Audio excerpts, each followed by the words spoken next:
Hey, hey, hey. Live from Denver. It's Friday night. Let's make sure we're all good to go here. Yep, looks like we are. Hey, critics.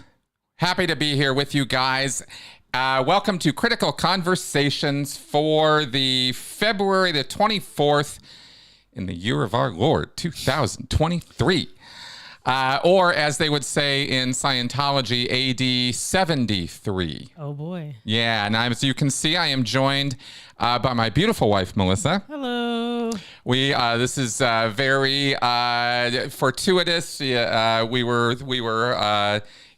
was a danger she might not have been able to be here tonight, but she is, and we're very happy about that. It's always fun to deal with pharmacy stuff when you have a chronic condition. Exactly. And Henny, no, this is not our 400th episode of Critical Q&A. That will be on Sunday, and you will see us at noon on Denver time on Sunday, right here doing this exact same setup for Critical Q&A, which is the first time I've ever tried to open up the phone lines for that show. I have no idea how that's going to go. But we will be taking phone calls as well as questions through the comments, but the phones will be the priority. And of course, super chats will be the priority when they come in on the comments as well for questions. So we'll see how it goes. Never tried it before. But yeah. And that's the 400th show just of Critical Q&A. That's Critical Q&A number 400. This show, Critical Conversations, I number this thing differently. This has been going on since, what did I say, May 2020? 2020, yeah. 2020, yeah. That's when we did our first show at our old place. I was looking at it, and it was a little bit more funny. It's funny because I will get super nervous now before the show, but once the show gets going, unless there's some kind of technical problem, it just kind of rolls now. Yeah. Which is nice. So we got a lot to do, and I know we're going to have calls coming in. In fact, oh boy, we already do. Yeah. In fact, I see we have a special caller first in the queue, and I do see you in there. And we are going to get to that, and I'm glad you called in, but we have a few points to cover first in terms of show topic and other necessary things. First off, you have a quote to share. Hey, UK. Hey, everybody. Love the international audience. It's so awesome. I still can't quite get over that. Well, my quote is kind of about perseverance. I feel like I've had to do that today and in general lately. So this quote is, as I look back on my life, I realized that every time I thought I was being rejected from something good, I was actually being redirected to something better. And that's from Dr. Steve Maraboli, a speaker and author. Well, there you go. All right. Nice quote. Yeah. I can certainly find incidents in my life that match up with that. Yeah, where you were glad the door closed. You're like, bye. Okay. Yeah. Yeah, I might have one or two of those. In hindsight, you're like, ooh, yeah. Seemed awful at the time, but. Yeah, exactly.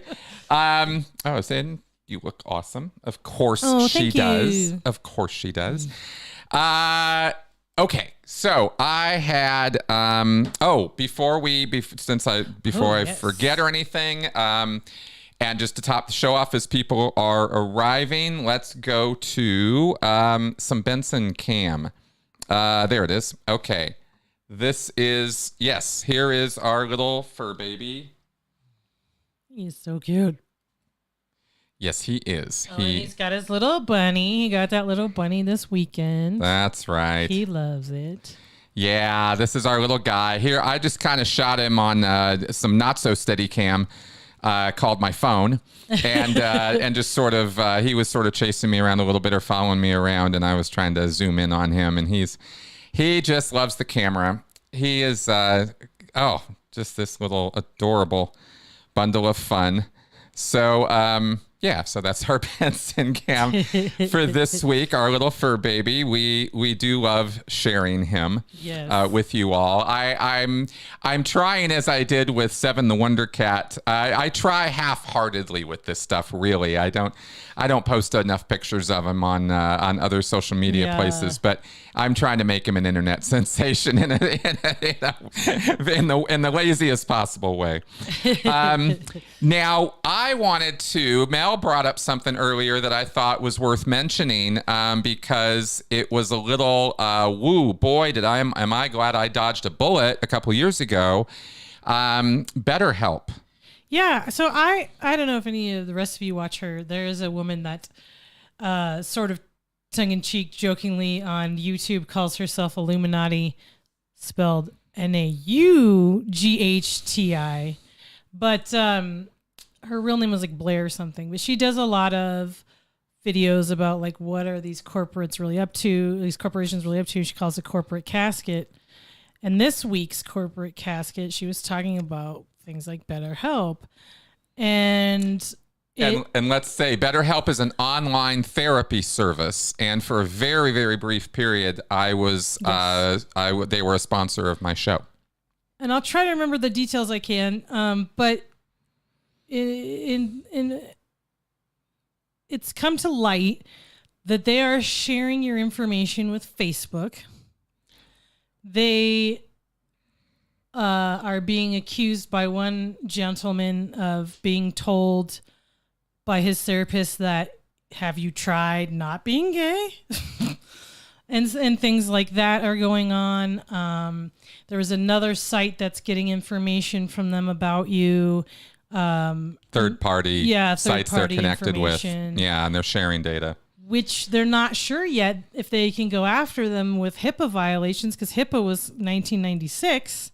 Things were a little different back then. The internet does kind of create a new frontier for us in all of this. So it's just making me nervous. They also were talking about in that video that the therapists themselves don't get paid very well. They get paid like $20 or $30 an hour, which isn't that great when you're a therapist and you could be making $100, $200, $300, $400 an hour to do much less than what you're expected to do on BetterHelp. You're expected to be available all the time. I mean, maybe not 24/7, but you're definitely supposed to be available a lot. And then you get burnt out, so then you're not the best therapist anymore. Yeah. So there's and there were some other issues. I don't remember them all, but I thought it was a very interesting video, and it makes me want to look into it more, because I've noticed not only is there BetterHelp, but there's a few other websites out there that do the same kind of thing now, and it makes me wonder about them. It makes me wonder about all these online medication companies that are coming out now. Because even some of just their commercials weird me out. I'm like, this doesn't. Yeah, the hymns, hers. Yeah, we're a little weirded out by those. I think I want to look into it more and see if is this a pattern or not. You know. Exactly. We have more work to do on that, but we wanted to share that little bit because that particular company had come up on my radar on this channel, and I was very interested in trying to promote services that I thought would help my audience. And my audience, of course, is made up of people who, not exclusively, of course, but some of you are trauma survivors or are people who have had therapy, looking for therapy, could use some therapy. And so I wanted to provide, an avenue to a service that I thought might be useful in that regard. And I had to beg off of there when it looked like they were using there was some unethical practice on there. And I was like, It had something to do with the therapists not being licensed or something. And I was like, yeah, that's not cool. So I pulled the plug on my connection with that. But you can find some older episodes where you'll find, spots of me talking about BetterHelp. And now I'm kind of like, okay, well, sorry about that. Not great. So I don't think they meant to start out that way. I think things just happen, but someone asked who I recommend. Oh, I don't know. I don't know about those websites. I would say if you're in the United States and you have insurance, try to see about telehealth if you can't afford to go in person, because telehealth has a lot of insurance companies are starting to cover telehealth better than they do the in-person appointments as far as mental health goes. I know my online therapy appointments through my insurance are free. So I don't know if that's true of all insurances, but I think a lot of insurances, they're free or discounted. So that's something to look into. You're more likely, I think, to get someone that's qualified, and you can look at usually on your insurance website, whoever you pick, you can see, oh, where did they get their degree? How long have they been practicing? And if you're lucky enough, you can Google them and they might have some reviews. Not every doctor has reviews. Oh, it's fine. But not every doctor has reviews, unfortunately, but some of them do. And that's a good way to see what other people are saying about them too, to see if you can rely and trust this person. But because that's what I always kind of do. I kind of look around, see who my insurance covers, see if they sound like someone that's worth it. I mean, I mean, to be fair, finding a therapist is a little bit of a shopping experience, right? And results may vary, and often we find ourselves having to go through one or two or three people before we can settle in on somebody who really is, is connecting with us in a meaningful way and in a therapeutic way. And so it's not like, I don't want to try to paint with too broad a brush. I don't want to paint with too specific a brush. It's a very, it depends on availability in your area and that kind of thing. And one of the great things about online therapy, and we're not getting paid by anybody for any of this right now, is the availability, right? And the fact you can do it from your home and stuff like that. And that can be really valuable. So I'm not going to poo-poo all online therapy. It's probably a good topic for some research in a future show, to be honest, and we'll probably take a look at that as far as what we might be looking at or recommending, or maybe looking at and going, well, there might be some red flags with this. So that might be a future topic for us. Yeah, definitely. Yeah. Because it is a needful subject, and it is an important subject.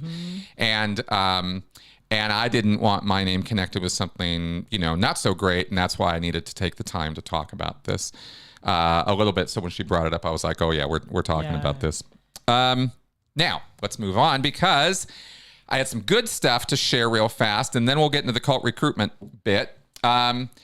I discovered today, I had not logged into or looked at my statistics, or my analytics, you could say, on my audio only podcasting. Every week I post the Sensibly Speaking podcast on Saturdays. And I also post Critical Q&A on Sundays. And the podcast is gone. I think episode number 376 is going up tomorrow.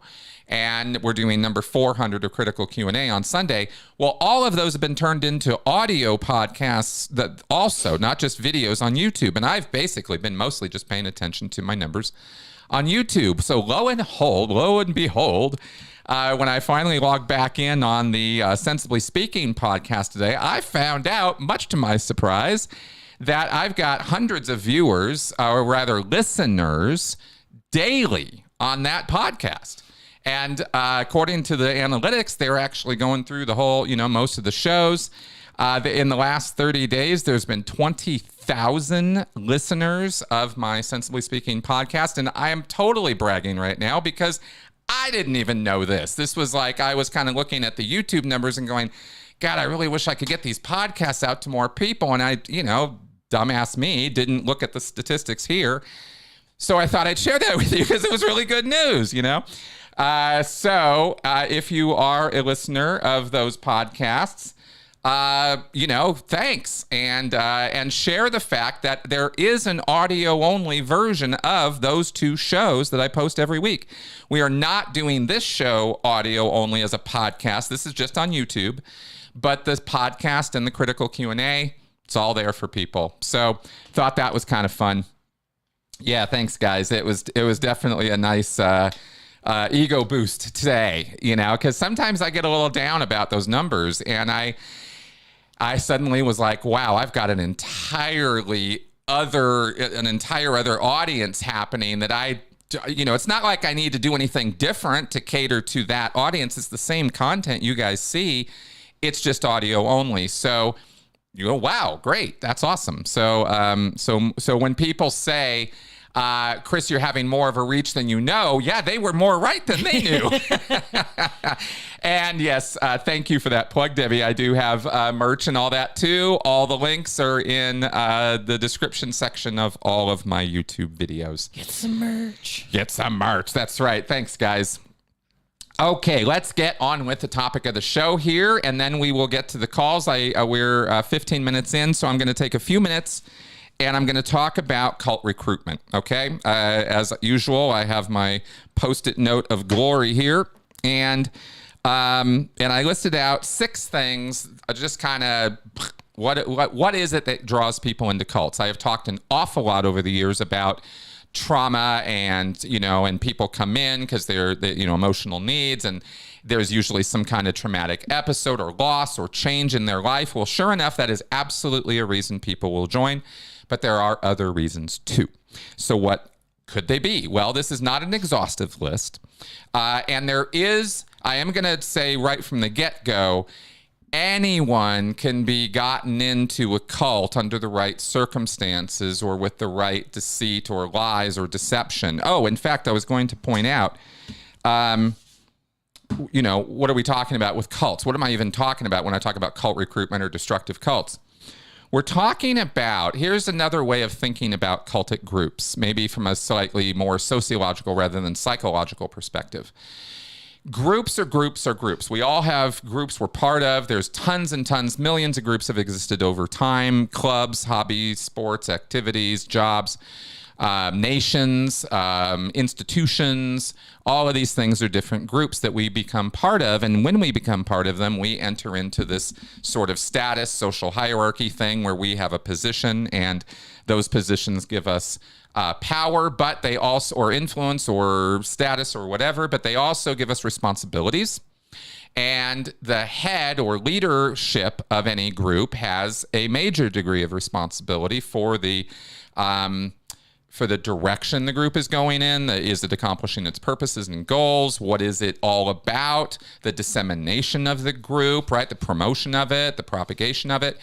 Recruiting new members, all of this falls on leadership and the membership to support what the leadership is saying. And this is all just group Social 101. The thing about cults, a way you can look at cults is that they are inherently, by definition, they are deceptive, deceitful groups. They say they're doing this when they are in fact doing this over here. 100% of the time, that is what you find with these groups. They get you involved or recruit people and promote themselves through false information, right? This is consistent. There's no such thing as an honest, destructive cult because people wouldn't join if they knew what it was all about from the get-go, and how much they were going to pay, and how much physical abuse there was going to be, and what kind of gaslighting they were going to experience, and all the litany of nonsense that goes on in the groups.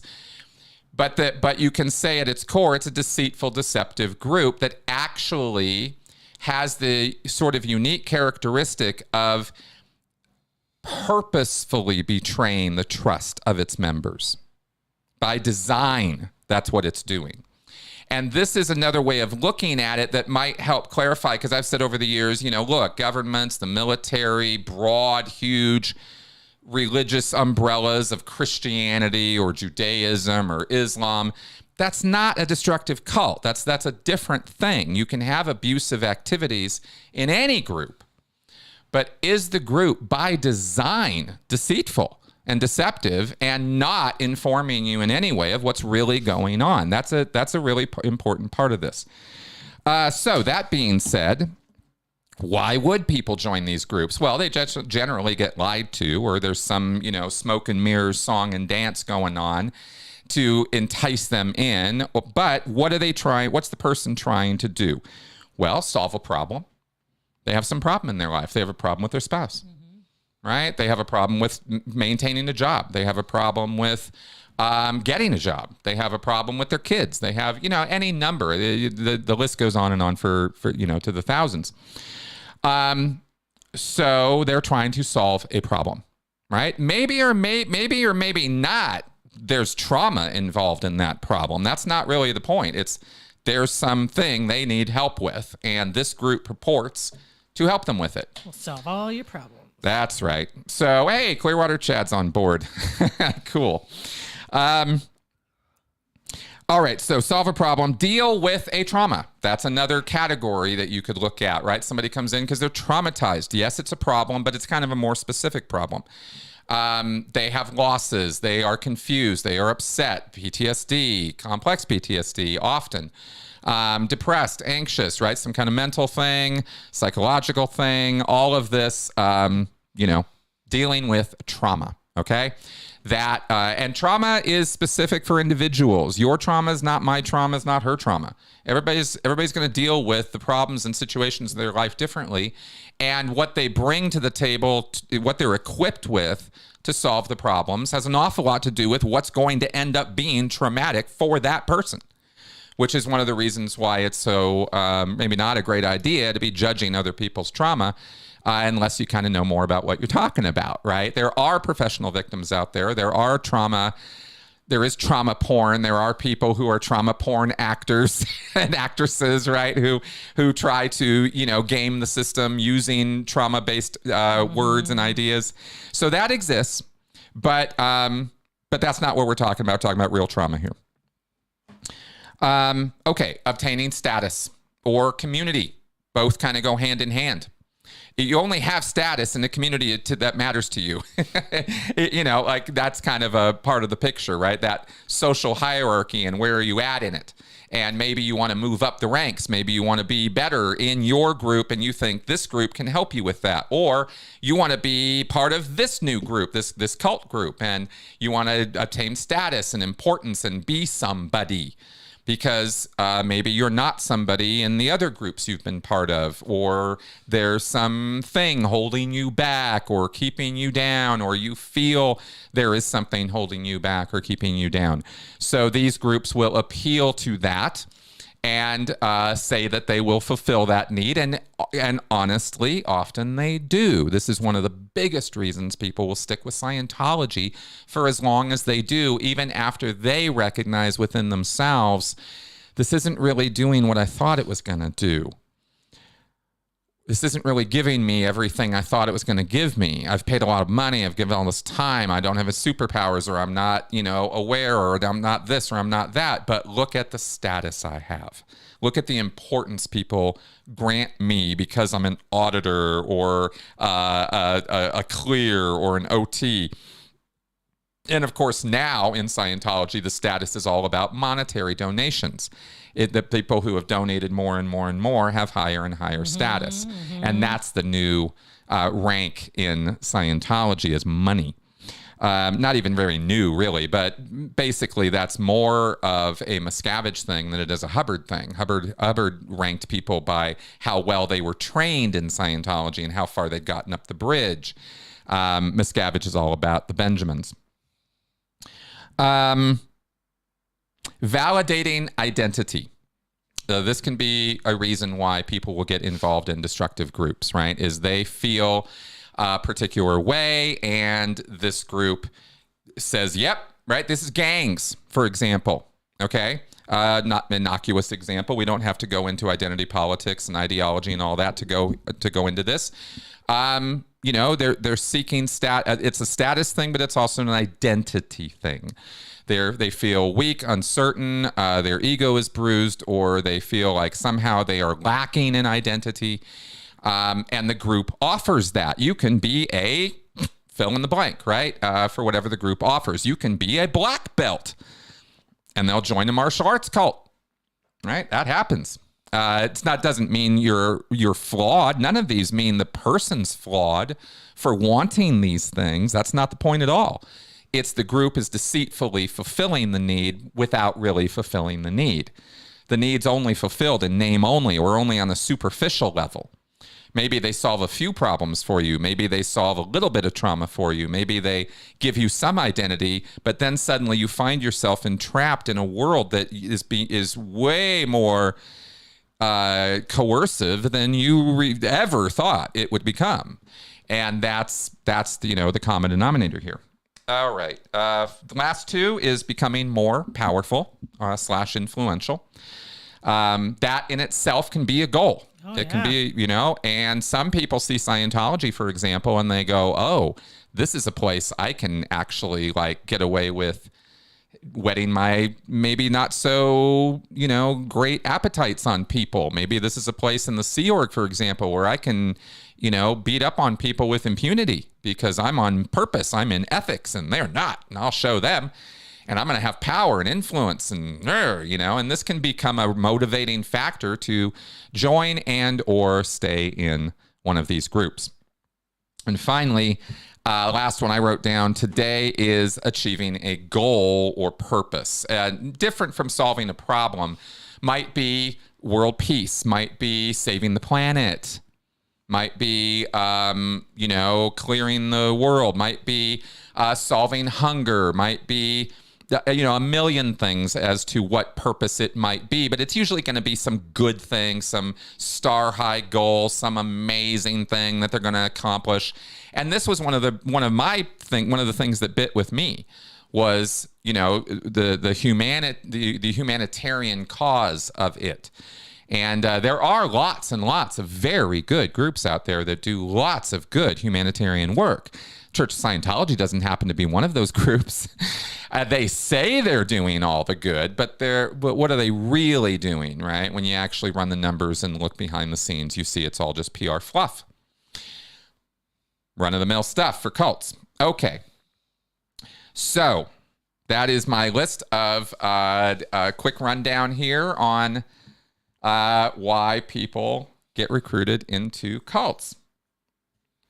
You guys tell me what you think. If I missed anything, let me know. Now, we've got a couple calls, and the first one I sort of prearranged. So we're going to take this one, and it'll go a little bit longer than 5 minutes because this guy has a story to tell, and it's kind of a fun one. Is Anthony, are you there? Hi, Chris. I'm right here. Excellent. Thanks for being so patient, man. Of course. No. It's always a pleasure watching your show. Awesome. So welcome to the show, and you've been threatening to go check out Scientology, and I thought, well, what a perfect topic to talk to you about, tonight. So you want to tell me what you shared with me? You want to tell the audience here what happened? I'd love to. Thank you so much for letting me do this, man. And it's been an idea I've had for a while now. And I put a lot of thought into it. And it was both not what I was expecting and what I was expecting at the same time. So let me just try and walk everyone through it, exactly what happened. I live pretty close to the, it's a Scientology building, but there's been a little bit of confusion as to the designation of it as to whether it's a mission or an org. You said you thought it was a mission, but I was promoting this conversation on. I don't just follow you. I also follow Mark Headley and Mike Rinder and all those other guys. And when I super chatted on Mark Headley's podcast saying I went to the Dallas Scientology mission, Mike Rinder said it was actually an org that it was actually an org. So Dallas. I'm sorry. Maybe I misunderstood the city. So thank you for clarifying that. Because all right, fair enough. Dallas. Yeah, that is a Scientology org. That's my bad for misunderstanding that. So thank you for clarifying. All good. I mean, maybe you thought it was like Houston or Austin or something. I did. I thought it was Houston you were talking about because Austin's an org and Dallas is an org, but Houston would be a mission. So that's where my misunderstanding came in. I know. I'm in Dallas. Yeah. So I decided and I talked to you about going in there before, and my main purpose was sort of curiosity, but curiosity was honestly a secondary purpose. My main purpose was I thought if I'm going to do this, I want it to be productive. So I want to maybe figure out something I could say to the staff inside there that would maybe break the shell or maybe make them reconsider at the very least, just plant some thoughts in their head. I I can honestly say I think that was a failure on my part because from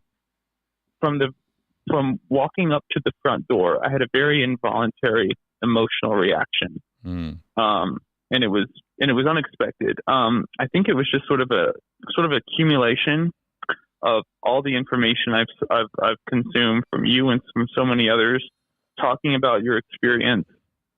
I just thought about all the traumatic things I've heard about and all the awful things people have had to go through, and I wasn't expecting this, but I just started just getting very, very apprehensive, and I was already nervous about it, but it just I didn't panic, I didn't freak out, I didn't exhibit any of this stuff. It was just all I could think about was this sort of emotional reaction I have. So I walk in, and they were all super nice. I'll say that from the beginning. Every single person I interacted with couldn't have been nicer. But at the same time, there was a little bit of an exaggerated nature to it, and it didn't make me put my guard down. And I filled out this little thing, and I gave him a fake name, and I started screwing up because I started messing up with the whole fake name thing. I said my name was Jeremy Frazier, and I don't know, I just randomly, I didn't want to spend too much time thinking of a name. I just picked something random, and when I filled out all that information, the last part was a signature, and I signed my name. I signed my name with the letter A, and then just a bunch of squiggles is like my signature, or just whatever, my best attempt at cursive. And I absentmindedly just put that on my signature. So she looked down at, and I think she noticed that, and she said something like, "Okay then, Jeremy," and with that kind of tone of voice. And then I noticed the signature, and I was like, "Oh crap, have I blown it already?" But they continued on like it was all cool, and they gave me a bottle of D7, and they encouraged me to use it constantly, and they said, "Before you touch anything, please put this on your hands, and here's a bottle you can carry around with you." Nice. And then we're talking DEF CON. We're talking that DEF CON or DCON 7. DEF CON 7. Yeah, that would be bad. No, DCON 7, the cleaning agent that they use there, which is pretty high grade, high strength cleaner. At least they didn't, they weren't forcing you to wear gloves, at least. No, they didn't force me to wear gloves. They actually let me carry around a bottle of Diet Coke too. Oh, nice. Yeah. So, an older lady took me to an elevator and took me to the second floor after I checked in at the first floor. And we get out of the elevator and we walk into this big room that's full of kiosks, like little display stands. And she takes me to one in the center and sits me down in front of there's like a bench in front of a screen. And she says, "So you're just going to watch this video. And once the video is over, we'll, be around to answer all your questions." So she sits me down and she leaves, and the video starts. And it's the kind of thing, you'd see in a museum. It's got that kind of museum video narrator voice. And it's about L. Ron Hubbard. And yeah, it's just about L. Ron Hubbard and his life. And I know it's all bullshit. I know this is, and it just, I was just sitting there that's when I stopped being fearful, and I got annoyed because I was just left there. Like, I was expecting to pretty quickly engage in conversation, but I was just left there to sit and watch the video. And so the video drones on, and it's about how he was the youngest. He was the first Eagle Scout, and then he was a pilot, and then he did this, and then he did that, and blah, blah, blah. And I was, at some point, I was like, how much longer does this video have? And so I tried to pause the video. There really weren't any, there was like one button, and I hit the button, and it just went back to the main screen. And I was like, oh crap, I guess I just stopped it. And then I looked around, and there was nobody else around, so I just stood up and I walked around looked at the kiosks for maybe 10 minutes, and they had like a display e-meter out, and I put some D7 on my hands, and this stuff, it takes like twice as long as normal hand sanitizer to get it all to it took me forever to rub it down on my hands. It just, but then I finally was able to hold the cans and look at the e-meter, and I was like, okay, that's cool. And then I heard, and then I walked in front of one display, and I thought I might be on camera. Do you think I was the whole time? Yeah. Yeah. So I probably thought I might be on camera. Yeah. Yeah. I figured that was probably the case. So I wanted to try and look as, I got the whole, like, it's weird. I'm a professional actor, so you would think I'd be a better liar, but I think I'm only good at it. Well, on stage, you're not standing in a Church of Scientology, and so you've practiced it a million times. yeah, exactly. Yeah. So it's your nervousness is understandable. I get it. Yeah. But I guess I'm only good at it in a specific setting. Right. But I honestly don't think I completely gave it all away. I think I left on good terms with them. But I stood in front of a display, and I put the pamphlet up to my chin, and I looked like I was very pensive. And actually, at one point, it was weird. I walked into this. I looked around, and there was like a chapel room, and there was like a conference room, and there was a guy in a uniform just staring out the window. And I walked up behind him, and I said, "Excuse me." And he didn't respond at all. He just kept staring out the window. And I was like, okay. And so I walked away, and then I heard, maybe he inhaled too many of those Decon 7 bottles. Wow. That's interesting. Bad joke. I know. I'm just saying, wow, that's weird. That's weird. No. I don't know. I have no idea what that was about. He could very well have had earbuds in, and I didn't notice. I don't know. Fair enough. But, fair enough. But anyway, I hear a man's voice say, "I'll go check on him." And then this older guy, maybe in his 60s, comes up, and he's got a white beard, salt and pepper beard, and he's wearing those like tannish vest, and he's the way they all dress. And he walks up to me and he says, "You look like you were deep in thought."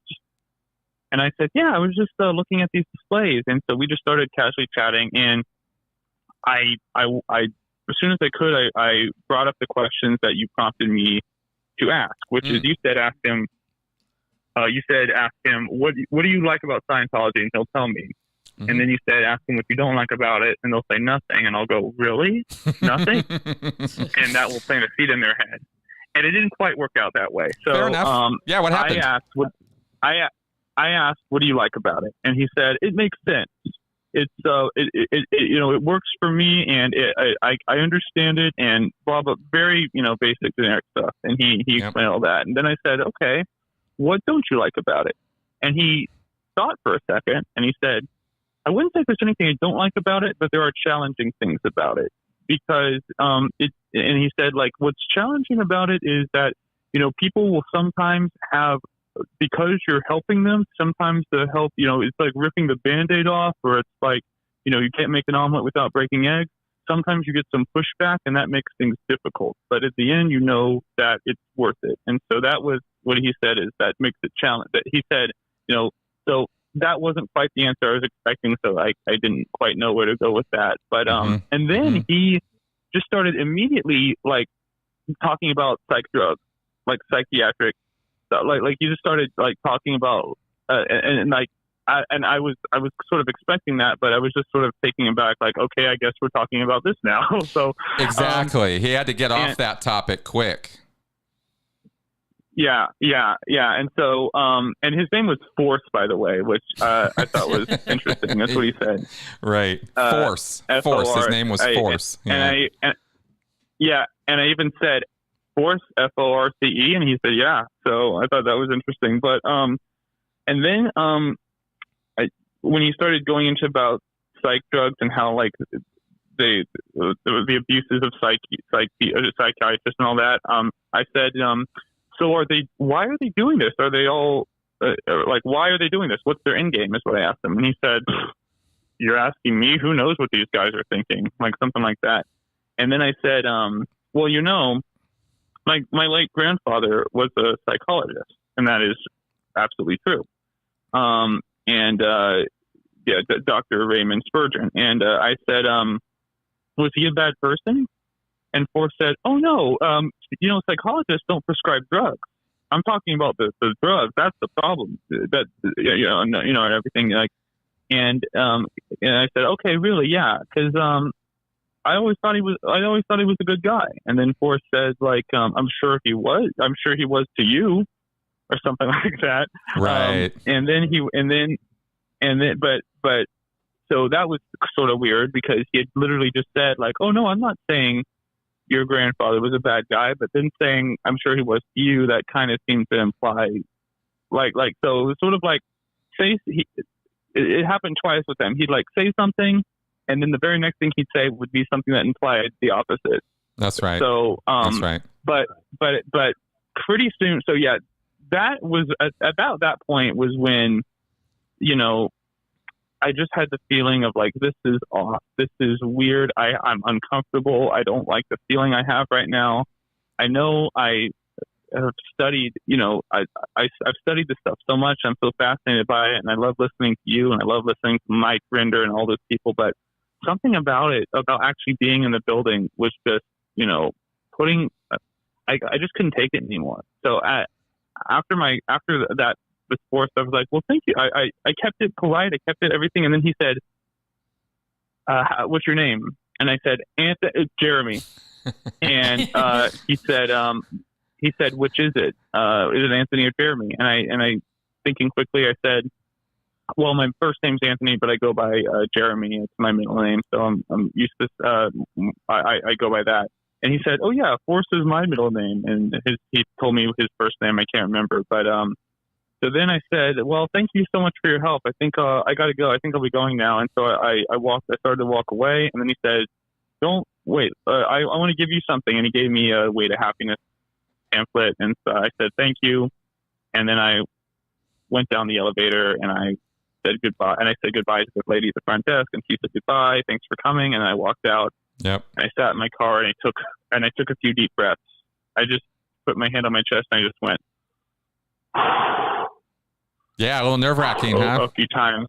Yeah. Yeah, and it was way more so than I was expecting. I was honestly a little bit blindsided by that reaction, because I went into this feeling like I thought it through and I was prepared and I dotted my I's and crossed my T's, and I was like, this is going to be cool. I'm going to be like a spy, and that was kind of fun, and that all just went away as I was walking up to the front door. Yeah, it got a little bit more, got a little bit too real. Yeah. And it wasn't based on anything that was going on. Right. It was just sort of like the realization of it. And so I wish I'd had my cool together a bit more, and I wish I had, stayed longer so I had more to report. But for you and your audience, in a nutshell, that's basically what happened. All right. Well, I want to thank you very much for, taking the time, steeling yourself up to go do that and checking it out for yourself. I tell people, look, if you're really curious about it and you really want to know, go check it out. I'm not telling you not to, but know what you're getting into, and you of course have a lot of knowledge about this. I am fascinated by the fact, and let me ask you a couple questions real fast before I let you go. Yeah. No personality test, not even an effort in that direction? They never brought it up. And I'm fascinated by that. Yeah, and I didn't really want to. I was, I had an experience where I worked at a mall and I was getting off of work, and I was stopped by a guy at the kiosk, and before I knew it, I had bought a bunch of useless crap that I didn't need, and I spent way too much money on it, and I was just like, what just happened? And so I've always been super on my guard ever since that experience, and cautious about, being sold things and everything. So they never brought it up, but I was also sort of waiting for it and expecting it any second, or expecting to be sold something. And that put me on my guard. That added to the nervousness. Yeah, exactly. I'll tell you what's happening. And Hubbard would be rolling over in his grave about this. So let me share this with you real fast in the audience. They have gone what they would call completely soft sell. And this is fascinating What does to that me. mean? Well, I'll tell you, because the term that's used in Scientology to describe the proper attitude of the salespeople, and certainly the front lines people, I mean, certainly this is the case for these guys, is hard sell. You are supposed to be hard sell. And what is hard sell? Hard sell means insistence that people buy. It means not caring about the reasons, excuses, justifications, and rationalizations that they cannot buy. You penetrate and you get in there and you get that person to get it, because the services that Dianetics and Scientology are selling are diamonds for pennies. And I'm kind of paraphrasing Hubbard here in saying all of this, right, is that this is how the staff are spoken to by L. Ron Hubbard in the policies, is you are selling pearls for pennies. And how dare you think that, you know, their other activities or their other life things or their money are important. They are not. The only thing that is important is getting them signed up and started and onto service. And anything less than that is soft sell. And that's pretty much a crime in Scientology. And yet what you're describing, and I'm adding it up with what a lot of other people I'm hearing anecdotally are saying about their experiences going into churches now, is that they're getting this sort of slipshod, go watch a video, I'll answer some of your questions maybe, or have a nice conversation with you. Oh, and here's your way to happiness pamphlet on the way out. They not even trying anymore. And I find that fascinating. I believe that that might be a reaction to negative press, because how many reporters have gone in, taken the personality test, written it up in their local, paper. And we've seen this over the years. From time to time, this pops up on the radar, right? That, oh, I went and did Scientology's personality test. Here's what happened, right? And I think Miscavige went, okay, pull it. We're not doing that anymore. And he said he said the strategy when the ideal orgs first came out was, we don't have to do all this hard selling. Or you didn't say it that way, but he basically was saying Scientology will sell itself. You just put people in front of a video screen and you show them the right video that they're looking for, and you let them wander through that whole library, that whole museum of audiovisual displays, and they'll gravitate to whatever it is that's going to interest them, and they will watch the video, and the video will sell it, not the salespeople. Miscavige is very anti-person, and he doesn't trust people. He wants machines to do all the work. And so this has been this sort of slowly shifting thing that you're confirming for me is very much what's going on right now. And it's telling me that all those tools that they were using that were hard sell tools are now falling out of place. And this is absolutely one of the main reasons that they are not getting any new members in, is because they're literally just letting them walk right out the door. And I find that absolutely fascinating. Yeah, every bit of apprehension or annoyance was all based on what I already knew coming in. Right. Right. Nothing that they did to me prompted any sort of. They couldn't have been more pleasant. Exactly. Of course. Yeah. Exactly. I'm not trying to prove the negative with the positive. I'm just saying they've changed up their game, Yeah. Yeah. I did notice that Force had that unblinking, fixed, direct eye contact on me the entire time I was talking to him. Absolutely. Yeah, of course he was. That. Yeah. Yeah. Yeah, for sure. Well, Anthony, that's pretty part and parcel. No, absolutely. Thank you. I really, really thank you for doing this and then calling in, let me know about it, letting the audience know about it. It's kind of brave. You're putting yourself out there, man, and people know your name and stuff too. So kudos to you. I mean, really, for stepping up and doing that and calling in here and letting us know about it. I definitely appreciate the firsthand observation of what's going on down there. It's helping me create the present time picture of Scientology and what they're doing, and how it's good news to me. This is the funny thing, is it's actually good news to me how ineffective they are on those lines now. versus how they used to be. Because definitely. I'll tell you, when you have somebody come at you with hard sell, it can be difficult to even extricate yourself out of the conversation, much less not pull out your wallet and pay them. I mean, they are, one of these guys on the roll doing that is they are insistent, and now they're not. And this is another reason why I've said for many, many years, Miscavige couldn't care less about new members. It's not his gig, because this ain't getting any new members. This is letting people walk right out the door. Yeah. So just kind of. I also walked in determined not to give them I walked in there determined, promising myself I wouldn't give them a cent either. Of course. So that was there too. Well, thank you for listening to me, Chris, and I'm thank you for platforming me and having. And I'm happy to do it. I'm glad I wanted to finally do something after listening just passively all this time. I wanted to be active in some way in the fight against this cult. So awesome. I'll let you get on to other callers, man. Thanks, Anthony. Talk to you. Bye-bye. All right. Great call. Great stuff. Now, Nicholas here has been on the line. I think this is Nicholas. We're going to jump right into this, and then this will be our calls for the week here. So, Nicholas, are you on? Hello? Yeah. Hey. Yeah, can you hear me? I can hear you. Yes. Thanks for your patience. Awesome. So, great salutations to you too. So, back in 2013, 14, whatever, I lived in LA. I went and tried to join the Celebrity Center, which that was an absolute clusterfuck. Because here's the thing, though. Here's the thing. They do draw you in with like the $50 courses. Part of that is because they say a lot of the stuff in the courses that number one is common sense, and it's just written differently than what you'll find in like Tony Robbins books or Dale Carnegie books or whatever.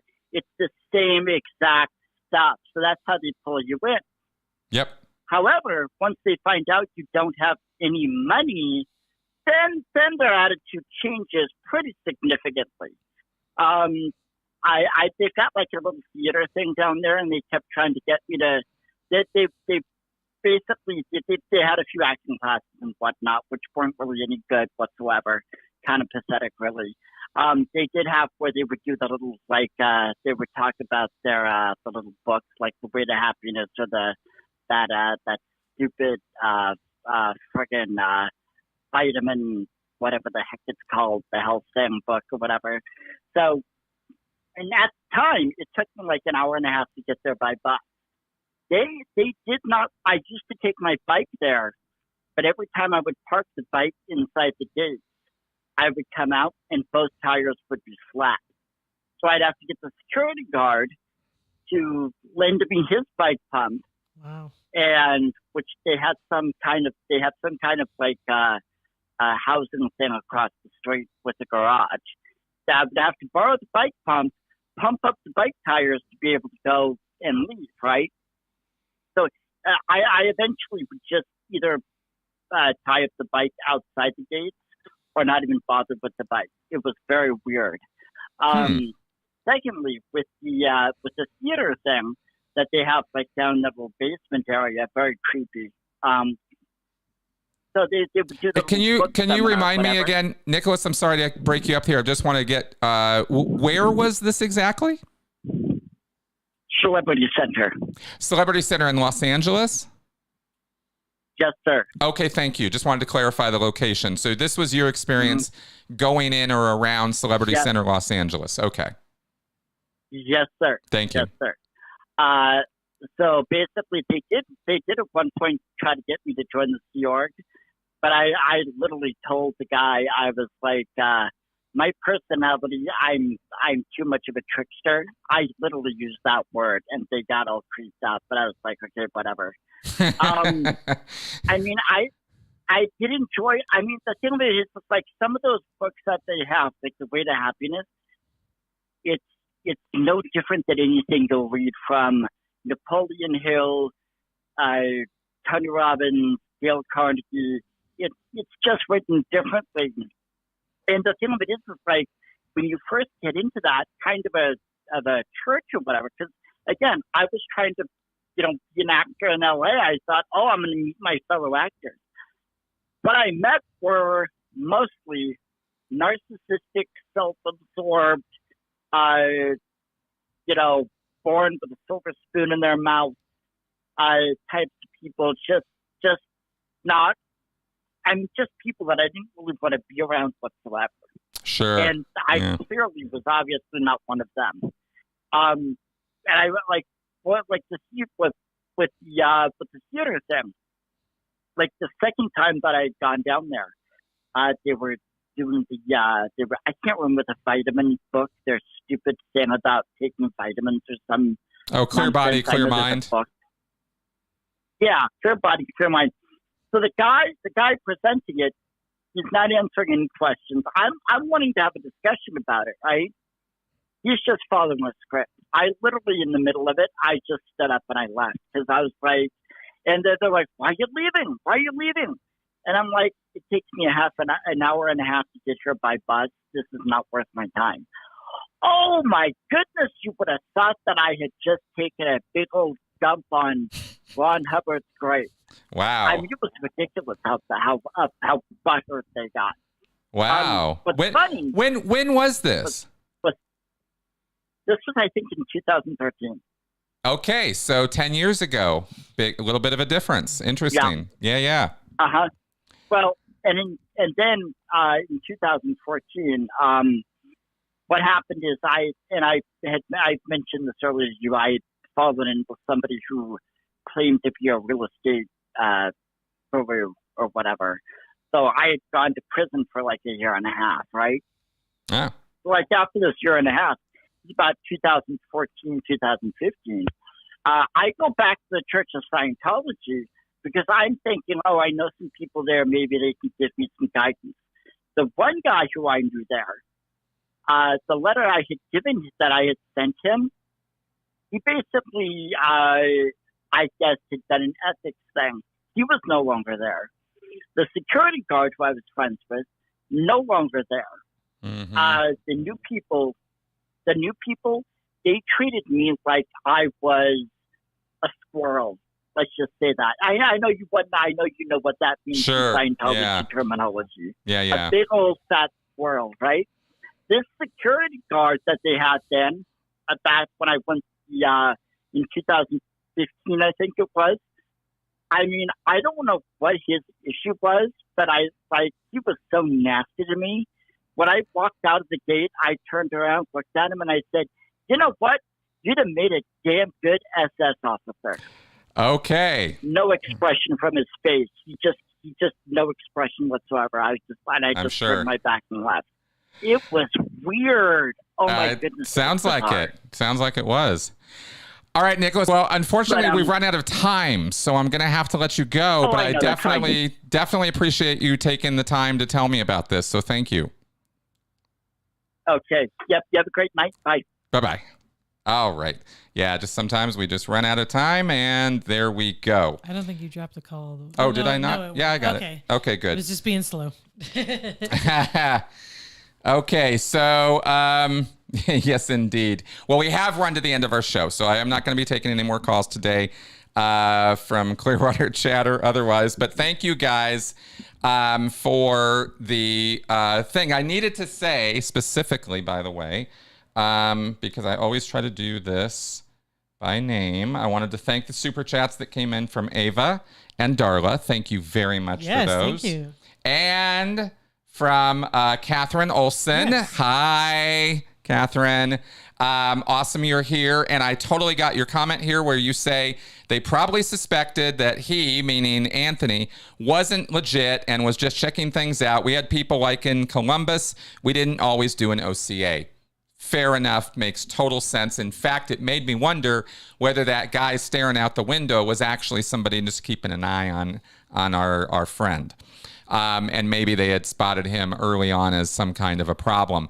They are definitely on the watch for that. You can call in. I read something today from someone else where they had called in to Bridge Publications for some information, and it was legit. They were really trying to find out stuff, and they kept being, and the person that they were talking to kept assuming they were trying to troll them because they were asking questions.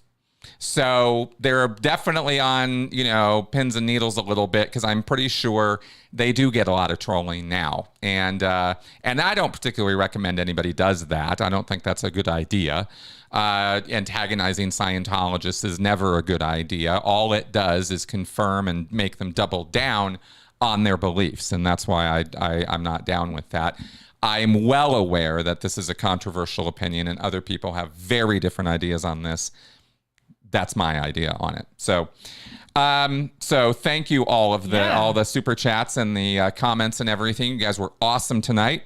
And so we're going to start wrapping up the show with our usual drill here. And first we will do our critical thinking cards, and then I'll tell you about this weekend. Ambiguity. This is a fallacy. Using double meanings or ambiguities of language to mislead or misrepresent the truth.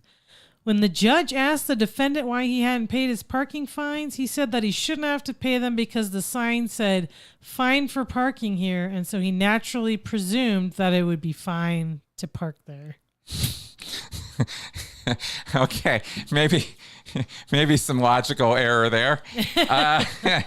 Okay, so tomorrow you guys are going to see, and I hope you do watch or listen in on a podcast interview I did with Dr. Alex Wills. The second time I've had him on my show. He is a psychiatrist who has come up with radical emotional acceptance, and we talk about the concepts of emotional intelligence and cults. We definitely get into that, and we also get into some very interesting stuff about emotion and what that has to do with you as an individual. And this is not just some hey. It's like, if you want to avoid getting into these culty situations, whether it's, Scientology is soft selling whatever these days, but, there are a lot of groups out there that are a lot more hardcore and are very, very in your face, or very, very subtly doing things. And emotional manipulation is the number one thing that cults are involved in, that they are utilizing in order to get people in. Every single point I mentioned earlier has usually some kind of emotional component to it. And so it's in everybody's best interest to understand our inner life and our reactions and how we can deal with them in a healthy way, not in a I don't give a fuck and deny and suppress and not experience it. That's not how to deal with emotions. So we go into that, and I hope you guys will give that. That's my elevator pitch on my podcast for tomorrow. And as I mentioned already, we will be doing the critical Q&A just like this Sunday at noon. At same bat time, noon. So. Similar bat same time. Same bat channel. That's right. There we go. So thank you very much, everybody, for tuning in. And we will go ahead and wrap it up. Good night. Good night.